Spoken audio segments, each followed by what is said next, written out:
So if you're watching this video, that means I'm gone. Doesn't necessarily mean I'm dead, but I've gone to the conference.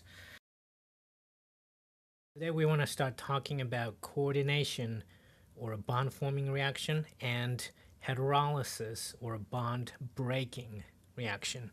And in all of these elementary steps, again, I want you to remember to think about the driving force. That's always important. And really the main driving force or motivation for all these steps is electrons want to flow from electron-rich regions, spaces or spots or atoms to the more electron-poor areas. That's really the only motivation electrons have. They want to go from a negative to positive. Okay, and really that's really all we need to remember, and everything else is just an application of that. There's a word I want us to know about, and that's called electrophile. And hopefully this is a word you've already encountered. It has it's synonymous to, for the most part, the word Lewis acid. There's a bit of a difference, but we're not gonna delve into that right now. And both of these words mean a substance or species that is very much electron poor, so they're really seeking negative charges. These are usually positively charged species that, because they're positive, they really want electrons that are negative. So one way to define these is these guys are electron pair acceptors. And usually not meeting the octet.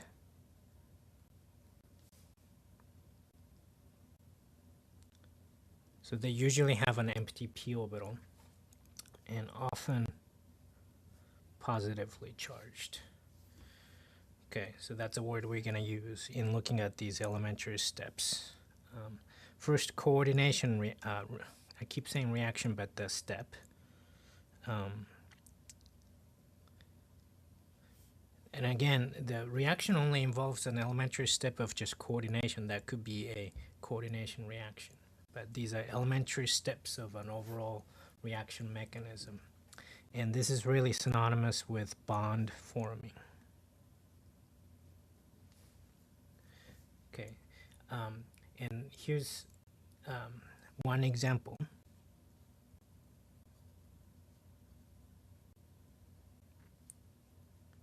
Here's an acid chloride species, and this chlorine, because it has a whole bunch of lone pairs, 3 to be exact, you could describe it as a Lewis base. It could potentially donate lone pair of electron.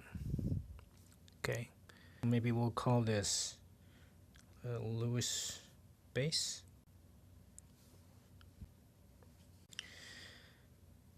And Lewis base, for the most part, is almost synonymous with a nucleophile.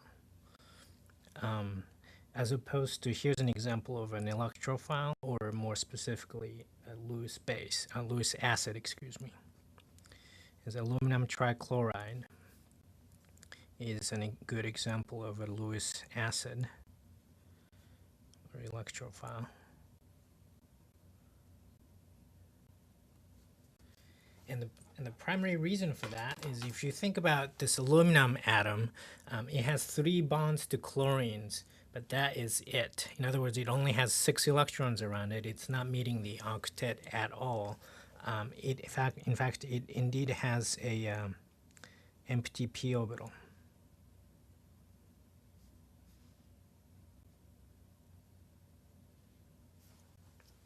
Because this is an sp2 hybridized molecule.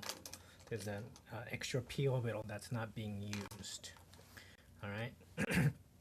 And what happens between these two is the one with more electrons, Lewis base, that is able to potentially donate an electron pair, or at least to share one of the pairs to form a bond, will donate those electron densities into the empty p orbital and forms a bond with aluminum.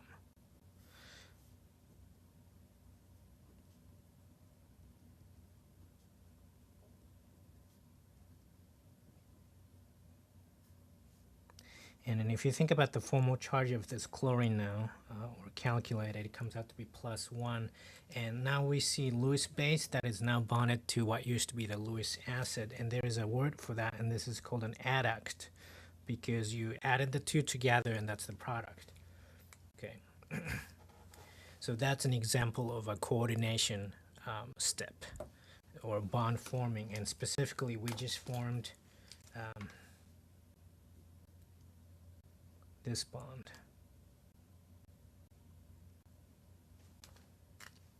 Okay. Here's another example of a coordination reaction. Let's say we have a bromide, which you may recall from when we talked about SN2 reactions, that that's actually a fairly decent nucleophile. And let's say we have this cation, which by definition, well, I guess it's not by definition, this carbon is sp2 hybridized. Maybe I'll say that, sp2 not meeting octet, just like the aluminum that we just looked at. So it's very electron deficient. It's an electrophile for sure. And bromide, this bromide ion can then sort of attack this carbocation carbon to form that new bond. Okay, so that is again another example of a coordination step. Okay, now let's take a look at heterolysis. The reason why we're looking at heterolysis and coordination as a pair is because they're really the exact opposite of each other. In fact, if you reverse these two steps that we just looked at, those would be examples of heterolysis.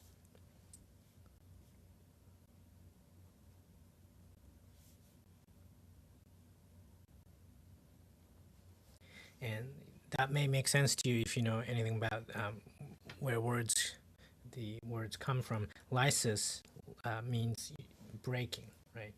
And this is really exactly the opposite.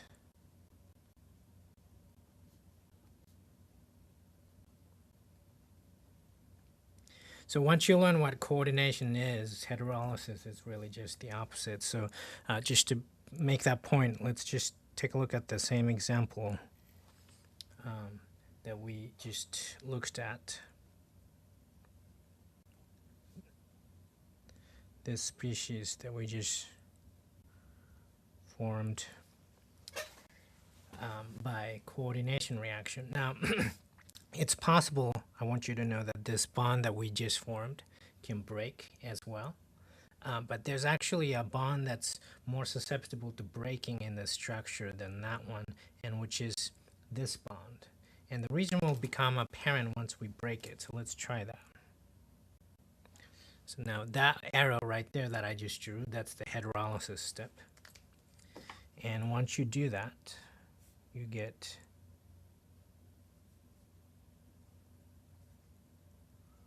remember that's a methyl group right there. And this carbonyl carbon is now positively charged because it's not meeting the octet anymore. And this chlorine will now have 3 lone pairs, so it's not going to have any charge anymore, or a formal charge.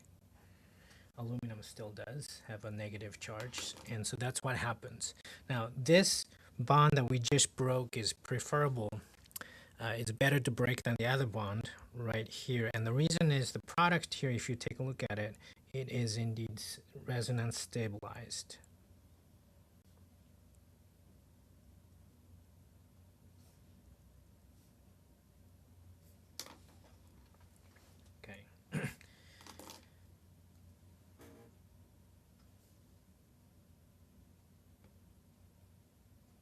And the reason why this is called a heterolysis step, where the prefix hetero comes from, you might know that that means like different, like hetero means different, and the reason why it's called heterolysis or heterolysis is because when this bond breaks, these two electrons are not equally distributed between the two atoms.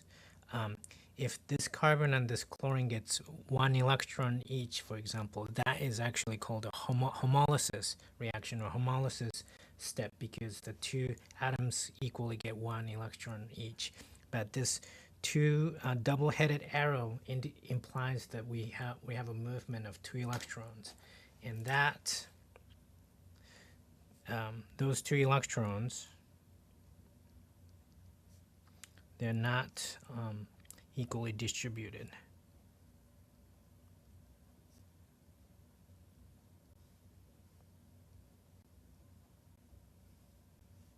During the dissociation that happens. But I want you to be able to write the product and the curved arrow mechanism, which for heterolysis it's only just this one arrow.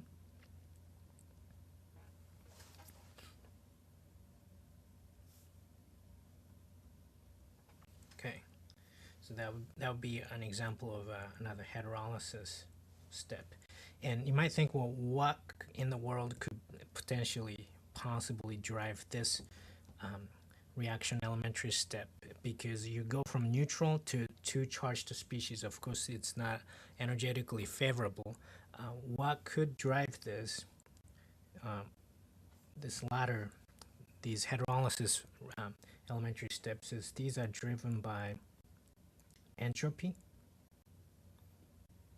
Because you start with one species, you get two particles, two species. That is an increase in chaos or disorder that's favored by the entropy. And also, this is often driven by solvation.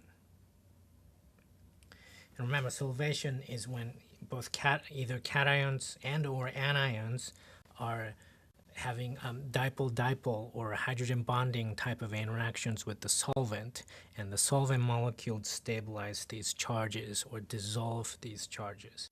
That process is called solvation. If you forgot what that was, I would encourage you to go back and take a look at your notes from chapter 2. So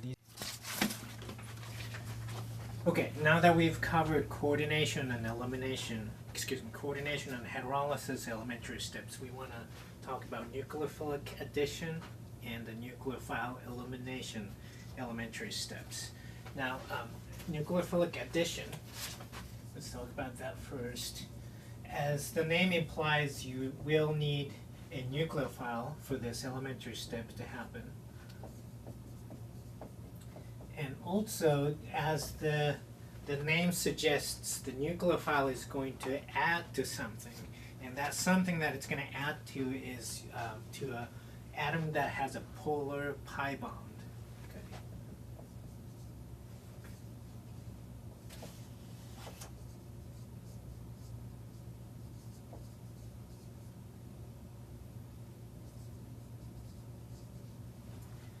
And by the way, that's the second place medal I won at the homecoming race. Now, when this addition happens of a nucleophile to an atom containing that has a polar pi bond, as you can imagine, because something is going to add, a new atom is going to add and form a bond to that atom is going to have too many bonds, because that's usually going to be a carbon. Okay? And so what happens is that carbon is going to have to give up or break that pi bond in place of the new sigma bond that it's forming with the nucleophile. So typically you will see breakage of a pi bond, and then you'll see a sigma bond formation at the same time in the same elementary step. These things happen simultaneously. Here's an example. Now let's say we have this methyl Grignard reagent and this ketone substrate. Okay. Now this ketone substrate, it has a very polar pi bond, and it's located right here between carbon and oxygen. There's a sigma bond, right, and a pi bond. That's what a double bond is made of, sigma and a pi bond. And although it's not a really great resonance contributor, you could draw a resonance structure that looks like this.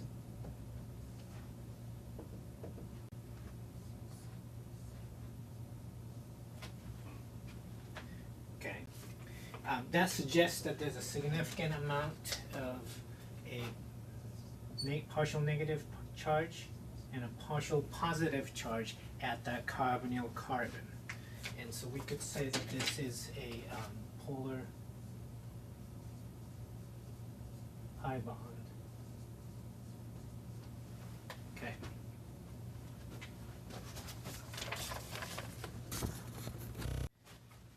Now this methyl Grignard reagent, based on what we said earlier last time on, I think it was would have been Monday,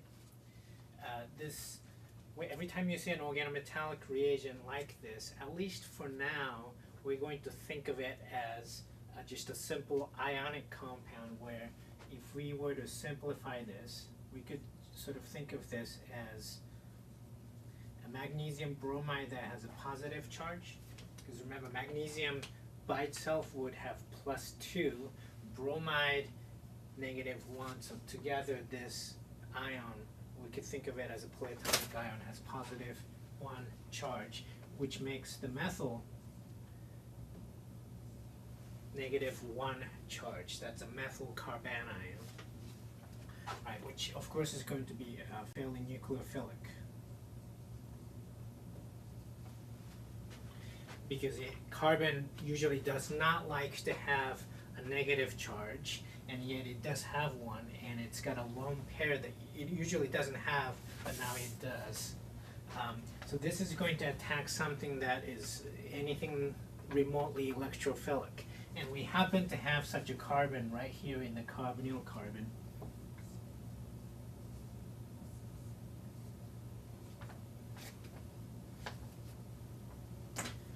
And so the methyl nucleophile is going to attack that carbon, like so. That's going to be the two curved arrows to show the nucleophilic addition elementary step here. And the result of this is going to be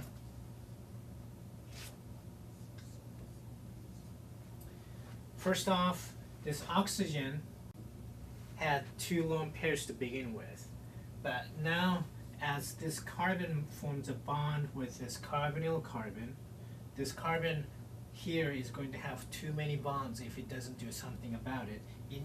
What it's going to do is it's going to have to give up the pi electrons here over to the oxygen, which oxygen doesn't mind because it's an electronegative atom. Now oxygen has a negative charge.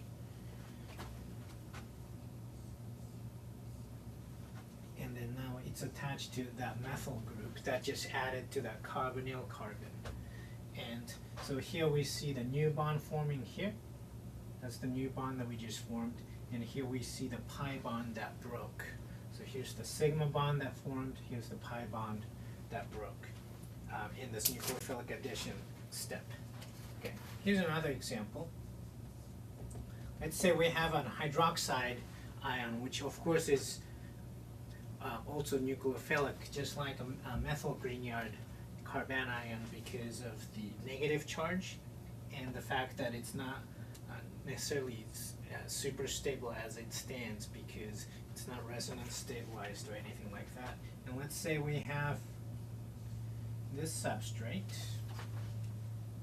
which, just like with this ketone, has a fair amount of partial positive charge at this carbonyl carbon, and that partial positive charge is actually exaggerated by the electronegative chlorine, because chlorine is also electronegative, pulling the electron density. So this is a very electrophilic carbon here. And so what happens is, of course, the nucleophile adds to that carbon. But as that new bond, new sigma bond forms, this carbon is going to have too many electrons, so it'll give up the pi electrons over to the polar electronegative oxygen. And so what happens after that is going to be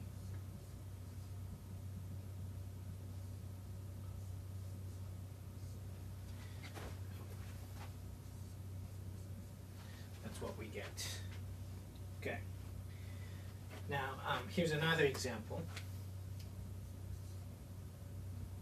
using hydroxide, but this time I'm using acetonitrile, which doesn't have a carbonyl carbon, but it has a nitrile carbon, and it's very much like a carbonyl carbon because it is triple bonded to an atom that's more electronegative than carbon is, right? So this is, once again, there's actually two polar pi bonds at this, and so nucleophilic addition is possible, like so. And the end result of that here would be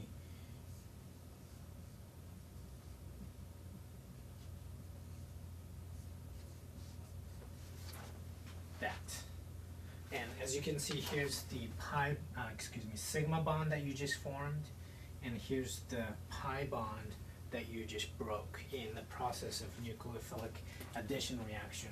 And so to sort of summarize all of this, the generic sort of mechanism for nucleophilic addition reaction, we could say if we have some sort of a polar, or I should say electronegative atom multiple bonded to a carbon, this could be either double or triple bond. I'm just going to show a double bond here.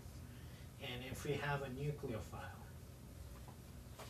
what happens there is that the nucleophile is going to add to the carbon that's partially positively charged, and in the process it'll lose the pi electrons over to the electronegative atom, so that at the end you end up with often a negatively charged electronegative atom, whatever it is, oxygen or nitrogen, in the nucleophile added, forming a new sigma bond. So this would be the generic equation here for nucleophilic addition elementary step. Okay, now let's take a look at nucleophile elimination. And again, we're looking at these two elementary steps in as a pair because they're actually the polar opposite of each other, pun intended. Here, what's going to be eliminated is called a nucleophile, but I want you to remember that things that can make, things that are nucleophilic can sometimes also be a good leaving groups as well. And so here, even though we're calling it a nucleophile, here we're really talking about a potential leaving group that can leave, that in some other circumstances can also serve as a nucleophile. Okay, so this elementary step can happen, and usually does, if there's a good leaving group. And remember, this is the exact opposite of nucleophilic addition. So what happens in this elementary step is going to be that it forms a pi bond, and it breaks a sigma bond in the process. Here's a generic example of that. Here's some sort of a electronegative atom that can bear a negative charge, and here's a leaving group that in some circumstances can act as a nucleophile, okay, and that's going to leave. And what's going to happen is, as the leaving group leaves, of course, that this carbon will experience loss of electron density because these two electrons, as the curved arrow indicates, are going to the leaving group. And so to mitigate that, what this electronegative atom with a formal negative charge, excess electron density, is going to do is to form a pi bond. It's as though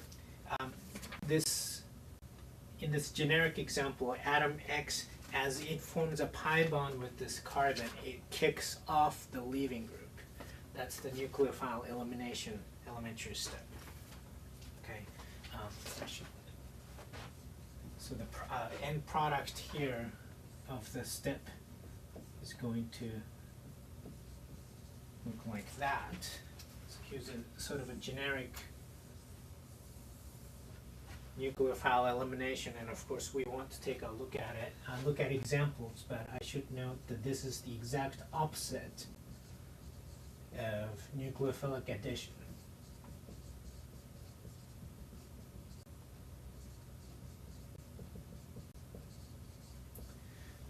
Again, my second place medal is sort of in the way, but I figured you guys might want to look at it. So now, here's an example of nucleophile elimination.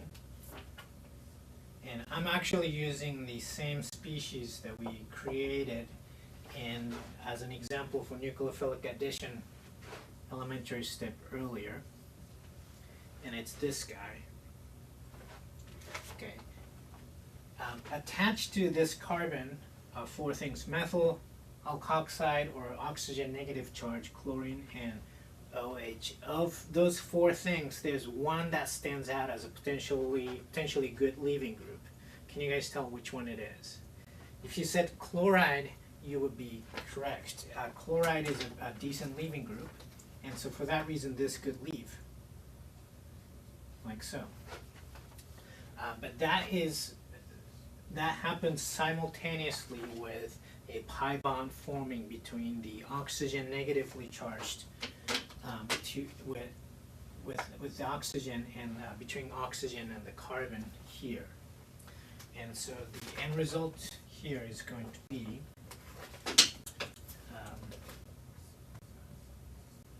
here's the pi bond that we just formed between oxygen and carbon. And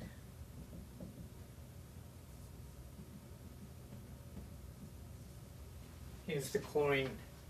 Now it has a negative charge, chloride anion. Okay, that left. That's the leaving group. Here's another example.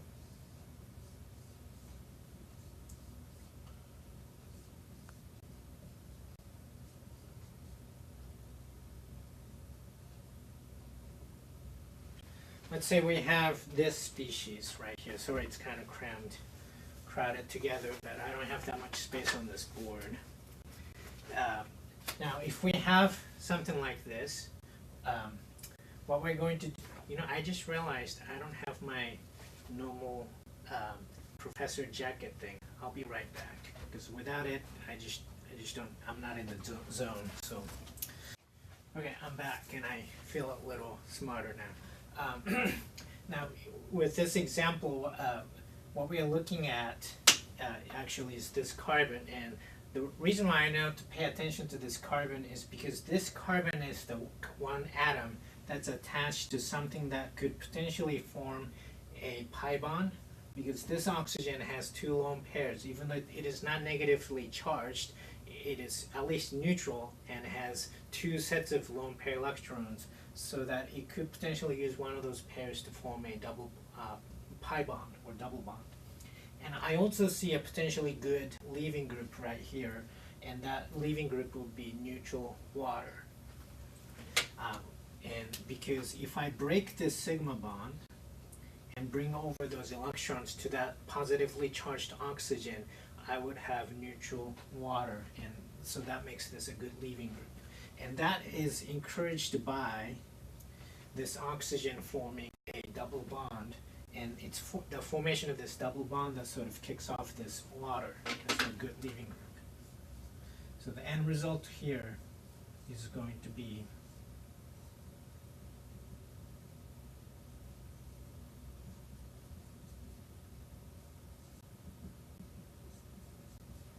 like so, where we witness the leaving of neutral water molecule, and what we are left with is carbon-oxygen double bond. And that is a good example of nucleophile elimination reaction, or I should say elementary step. Now let's think about the driving forces for these elementary steps, because you might you might think that, well,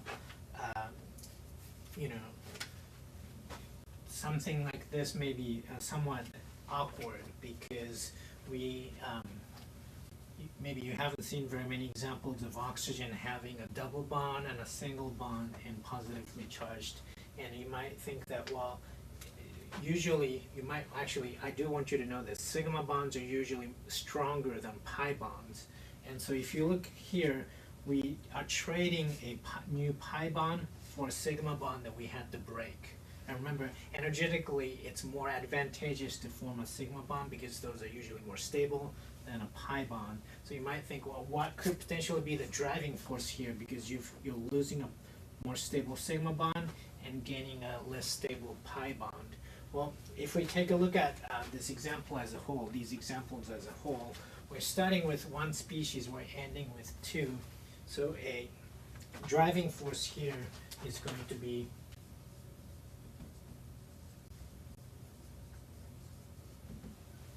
a couple of things. First, the entropy.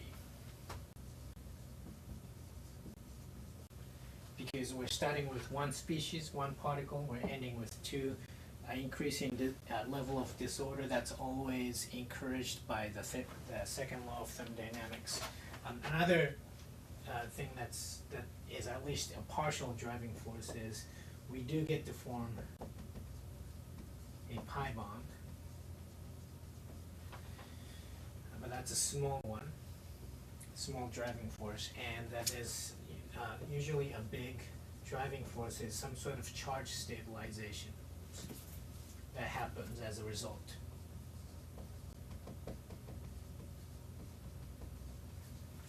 And what I mean by that is here, is in the first example, the negative charge went from oxygen to chlorine.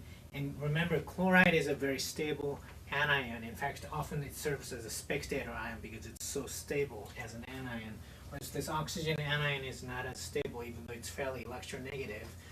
Oxygen is such a small atom, it's not used to having this negative charge, and it wants to mitigate that, and that's a driving force for forming this double bond, kicking off chloride anion, so it doesn't have to bear the uncomfortable charge any longer. Okay.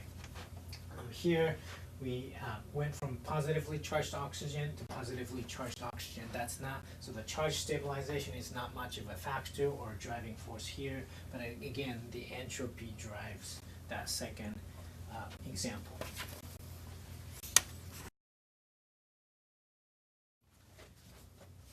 Now, the next elementary step to go over is an E2 elementary step, and I might slip and say an E2 reaction because this elementary step actually is a whole reaction, because the E2 reaction is just a one-step mechanism, and that one step that happens is the E2 elementary step. Because we've gone over SN2, which was bimolecular nucleophilic substitution elementary step or reaction, you might be able to guess what the 2 stands for here, and that means bimolecular, meaning there's 2 molecules involved in this one step, and E stands for elimination. And I want you to notice the pattern here, that every time we hear the word elimination in chemistry, expects to be forming a pi bond, okay, because something leaves and you end up forming a pi bond. So the 3 things that happen in this one step are the following, and I want to go over this with you first because unlike a lot of the other elementary steps, there's a lot that happen in this one step, E2 step, and namely there's going to be 3 curved arrows happening simultaneously.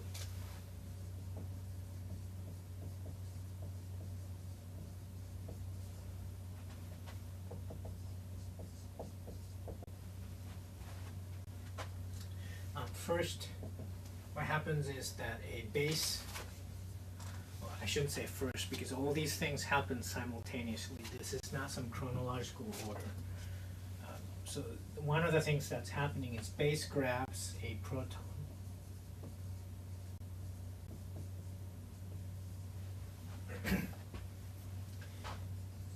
And another thing that happens simultaneously is that a pi bond forms.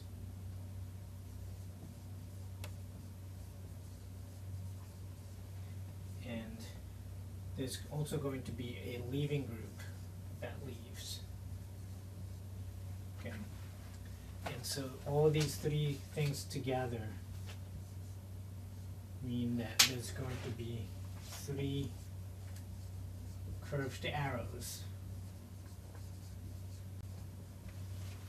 in this one step of mechanism. And so for that reason there's some requirement, and well, I shouldn't say for that reason, there's going to be some requirements for E2 to happen.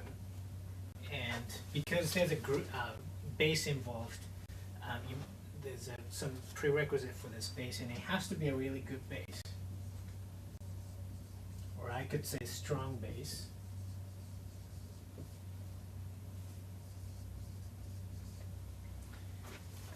And another thing that is a prerequisite for this reaction, and we'll look at an example in a second, is that a hydrogen atom, or proton I should say, that's going to be grabbed by the base has to be on a carbon adjacent to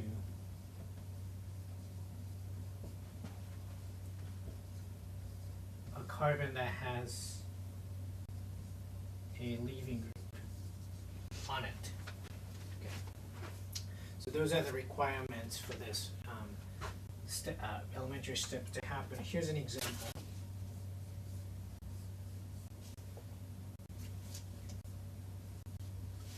Bromocyclohexane. And here I want you to spot a good leaving group, and that's the bromide. And it is adjacent, this carbon must be adjacent to a carbon with a hydrogen that, or a proton that could be taken off by the base. And indeed, both of these carbons have hydrogens on them. So this is a good candidate for E2.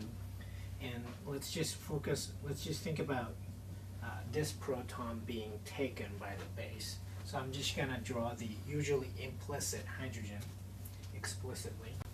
And let's say that the base that we're going to use is this base, which is called triethylamine.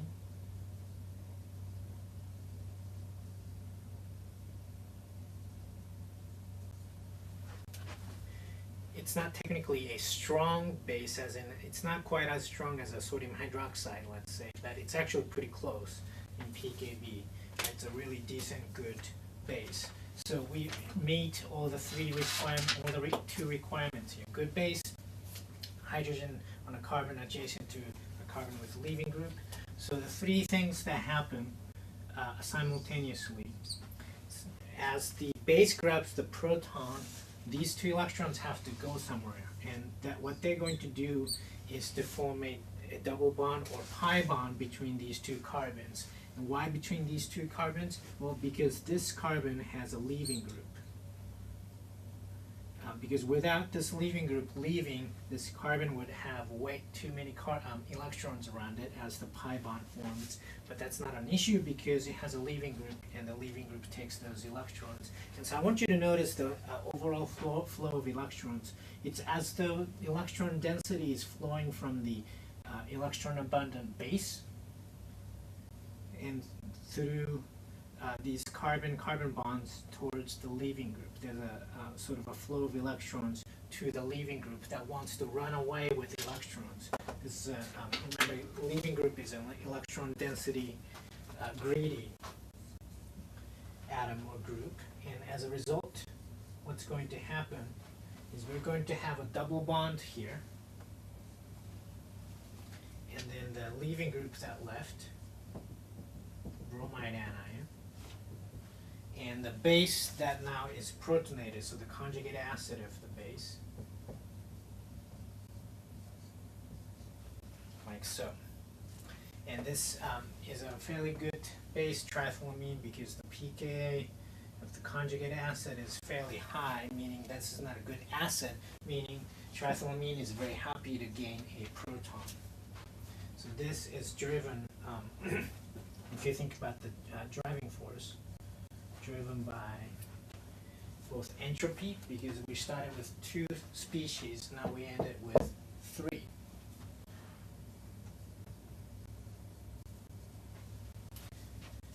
As well as the sheer basicity of the base that we are employing.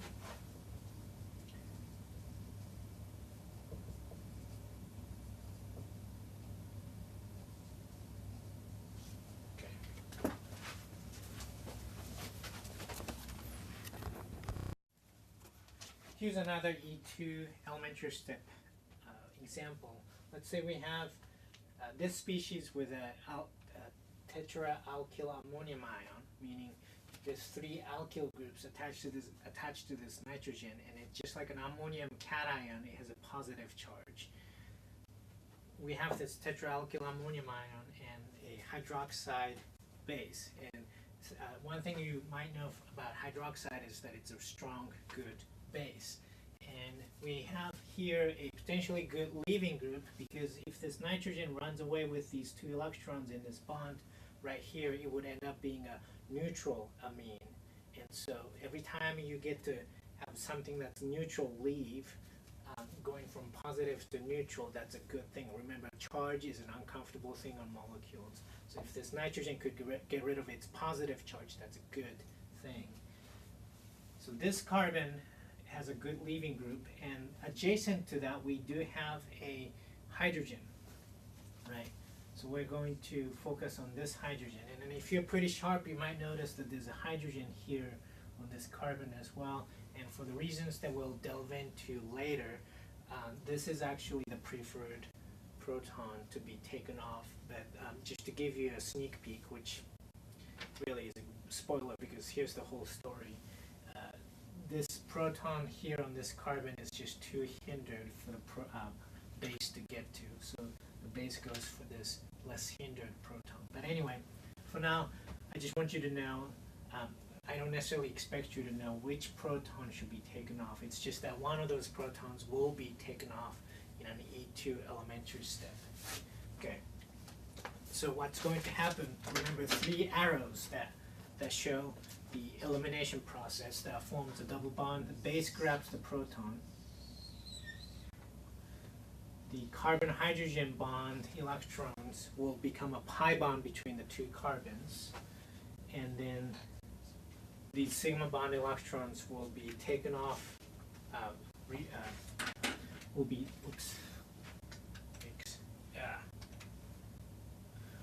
those electrons leave with the leaving group, and as a result you will have this alkene.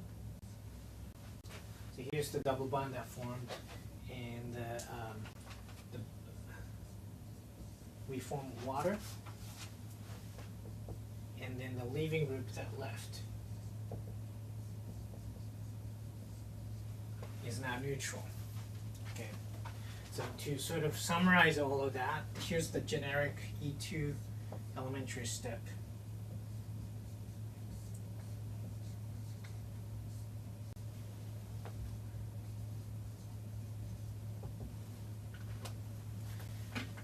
If there's a carbon with a leaving group and it's next to a carbon with a proton, the base will grab the proton, these electrons will form a double bond, and the leaving group leaves with electrons, and to form the double bond, and then we see the leaving group leaving, and then we see the proton on the base. So this would be sort of the generic description of an E2 elementary step. Just to show you more examples of electrophilic addition, here's a benzene ring. Here's an electrophile that's called nitronium ion, and as you can imagine, this is extremely electrophilic, because the nitrogen, who's a fairly electronegative atom, has a positive charge for 1, and it's sandwiched by 2 very electronegative atoms, oxygens, and double bonded. So these are very polar, and the 2 electrons are pulling, excuse me, 2 oxygens are pulling electron density from nitrogen, which is already a positively charged. So this nitrogen is extremely electrophilic. It's one of the strongest electrophiles you could make in the lab. And for that reason, benzene, which is usually stable, will even react with this. And once again, it's going to grab these pi electrons, like so. In this case, though, because you can't form a 5th bond on the nitrogen, one of these will have to break and kick up the electrons to one of the oxygens. So what happens as a result is going to look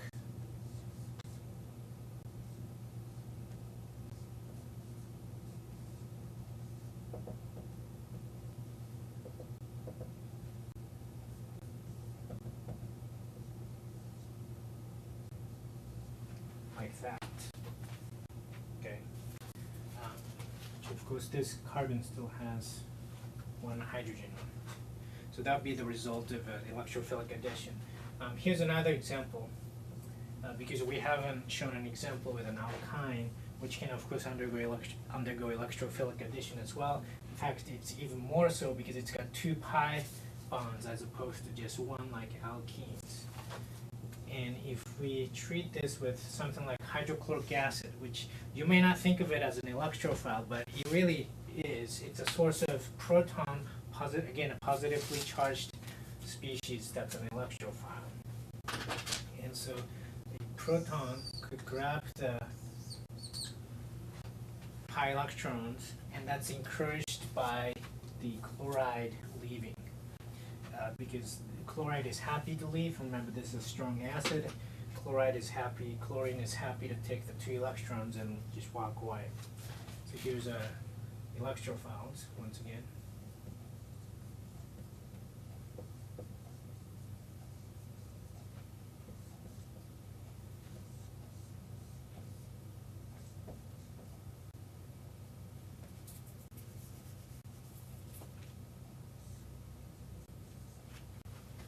And so that's what we're going to get, I guess, and also chloride.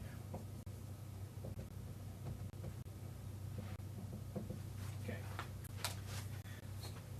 So those are examples of electrophilic addition reaction. And one of the driving forces we've already discussed, but usually other driving forces here include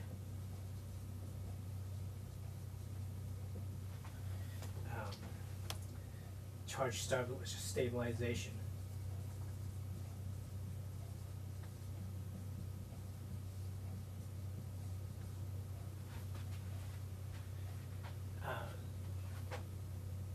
Especially the bromonium ion reaction, or example we showed at the beginning with the bromine with positively charged species, something like that. You can imagine this is a good driving force or motivation because the positive charge transfers from bromine to carbon, which is a little better situation. Or and here we get to form a sigma bond at the cost of a pi bond, which is not a bad trade because sigma bonds are usually stronger than a pi bond. See here we lost a pi bond, we formed a sigma bond. Here we lost a pi bond, but we formed a sigma bond. And then also again, pi electrons are loose.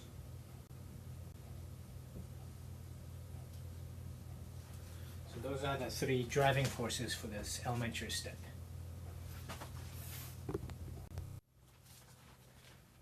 Okay, the last elementary step here, it's going to be the electrophile elimination, which again is the exact opposite of the last elementary step we just talked about, the electrophilic addition. And so for that reason, remember, electrophilic addition involved breaking of a pi bond and a forming of a sigma bond. Here we are now talking about breaking of a sigma bond and a forming of a pi bond. So here's a generic example of that sort of a situation. And notice in this generic example, it looks just like the result of electrophilic addition. And again, that's to be expected because this is the polar opposite of electrophilic addition. So what's going to happen is this potential electrophile will now leave. Now the way this electrophile is going to leave, remember this is going to be eliminated. E doesn't stand for elimination here in this context, but electrophile. The way it's going to leave is it's going to leave behind electrons. So in other words, you sort of regenerate an electrophile. So we're spitting out an electrophile. The way that's going to happen is these electrophile will leave electrons behind, and it does that by forming a pi bond. And that's also driven by the fact that there's a positive charge right next to it. This carbon really wants some more electrons, and that's a solution.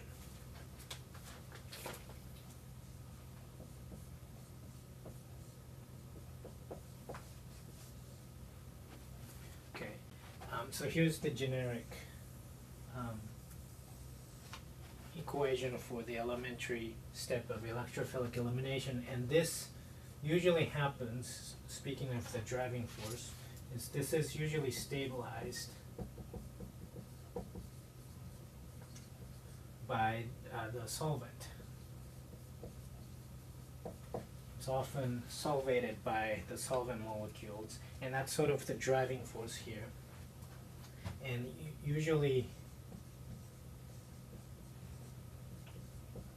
this electrophile that we're talking about is often proton for electrophilic or electrophile elimination elementary step. Usually we're talking about a proton. And again, this is preferred or driven by entropy. Because we go from, again, one species to two, right? To give you some examples of this, let's say we have this tertiary carbocation.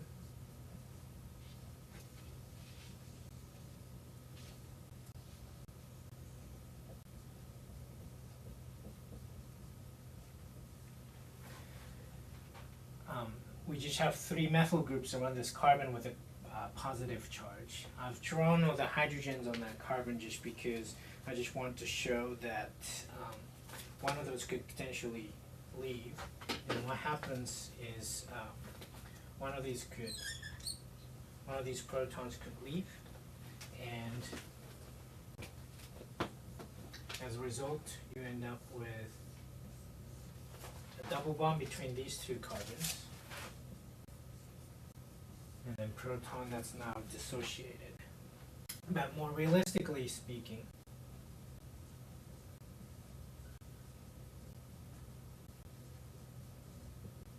because we know that proton doesn't usually exist by itself, but it's usually solvated, you're used to seeing it as a hydronium ion from general chemistry, because a lot of the chemistry you've seen or reactions you've seen so far have been aqueous, or they occur in water as the solvent.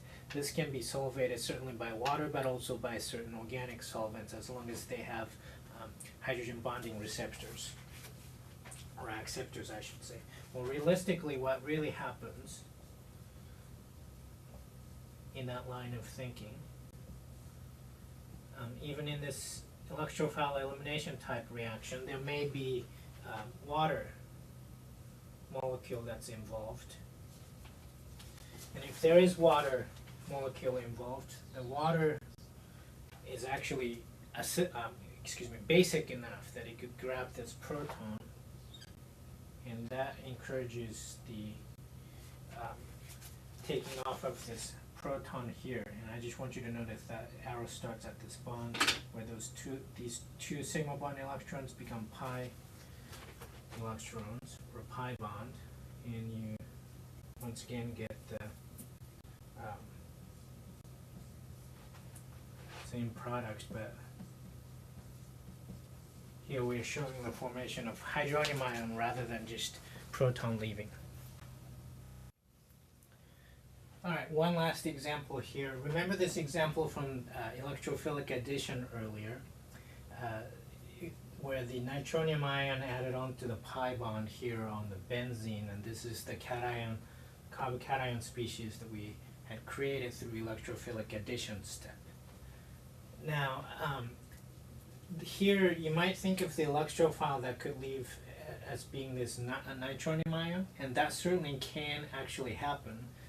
Every step is usually somewhat reversible, and that can certainly happen where the nitronium ion just leaves behind these two electrons here to reform the pi bond. That certainly could happen, but another potential electrophile that could leave here is a proton here. And that's advantageous because if this proton leaves, actually something other than just reversing the reaction that we just did earlier, or the step that we just did earlier, can occur. And what I mean by that is if something were to grab these protons, right, let's say water, again.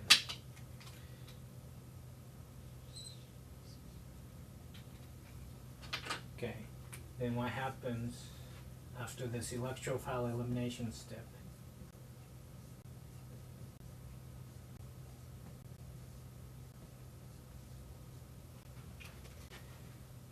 this carbon here is no longer positively charged because it was not meeting the octet, only had 6 electrons around that carbon, but now it has 8. It's neutral, and of course the nitro group still has charges, and then we just used water to take off protons, so maybe I'll just redraw the whole structure.